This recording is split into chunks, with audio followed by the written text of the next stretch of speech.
سلام به رفقای فکتوپیا. امروز میخوام راجع به 2 فاجعه اتمی قرن 20 بگم براتون. 2 شهر، 2 فاجعه و 2 سرنوشت کاملا متفاوت. هیروشیما و چرنوبیل توی چند ثانیه به جهنم تبدیل شدن. اما یه تفاوت اساسی بین این 2 شهر وجود داره. هیروشیما یکی از مدرن ترین شهرهای ژاپنه، اما چرنوبیل انگار زمان اونجا متوقف شده.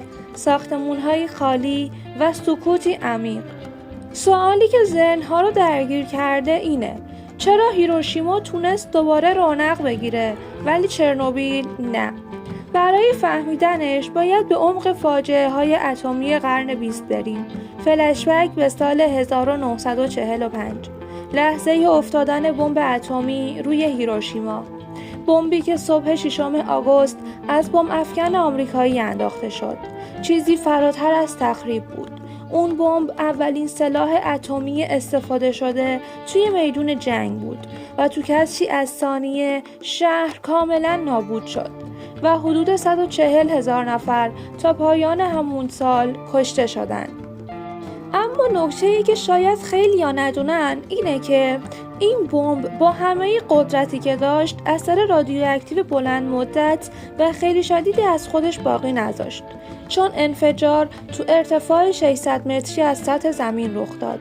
یعنی بمب به زمین برخورد نکرد و تو هوا منفجر شد و این باعث شد بیشتر انرژی اون به صورت موج انفجار و حرارت آزاد بشه، نه پخش گسترده مواد رادیواکتیو. با اینکه تشعشع وجود داشت، تو مقیاس منطقه‌ای بود و با گذشت چند هفته باد و بارون بیشترش رو از بین برد. به علاوه ژاپن بلافاصله بعد از جنگ و با کمک‌های بین‌المللی شروع به بازسازی هیروشیما کرد و برخلاف تصور مردم خیلی زود به شهر برگشتند و این شهر نه تنها زنده شد بلکه به نمادی از صلح جهانی هم تبدیل شد. اما حالا بریم سراغ چرنوبیل. انفجاری مهیب تو سال 1986. تو نگاه اول ممکنه فکر کنی این انفجار هم مثل هیروشیما بود، اما اشتباه نکن. انفجار راکتور شماره 4 نیروگاه چرنوبیل نه به خاطر جنگ بلکه به خاطر اشتباه انسانی بود. تو جریان یه آزمایش بدون رعایت اصول ایمنی هسته راکتور بیش از حد گرم شد و بخار تحت فشار منفجر شد و سقف 1000 تنی راکتور رو ترکوند. اینجا بود که جهنم واقعی شروع شد.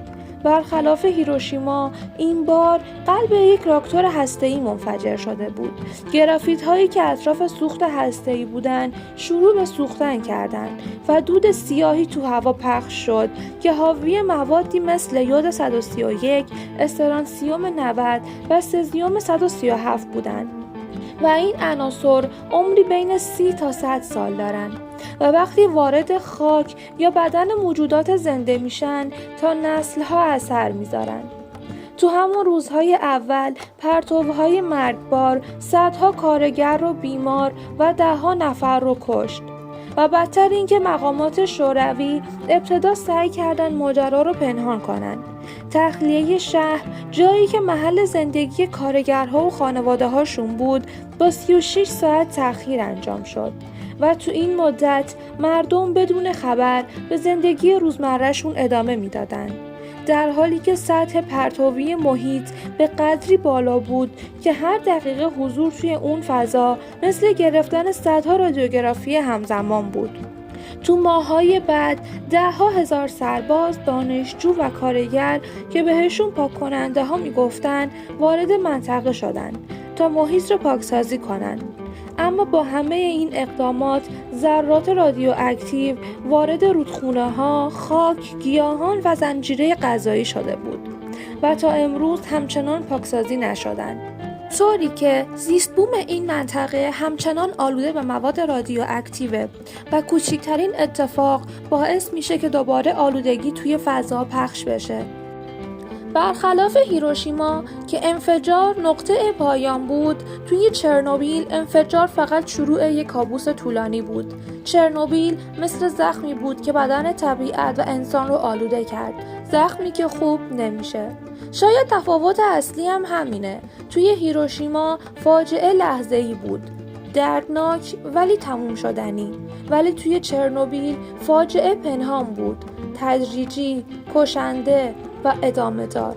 به همین دلیل امروز چرنوبیل به شهر ارواح تبدیل شده و هر کسی که وارد اون منطقه میشه باید لباس مخصوص بپوشه و فقط چند ساعت اجازه حضور توی اون مکان رو داره.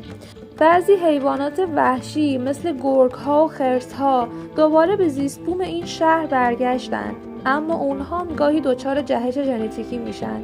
فاجعه همیشه بخشی از تاریخ بشر بوده، اما فرق ماجرا توی اینه که بعدش چی کار میکنیم؟ میسازیم یا فراموش میکنیم؟ نظر تو چیه؟ بشر کدوم رو انتخاب میکنه؟ تو کامنت ها بگو.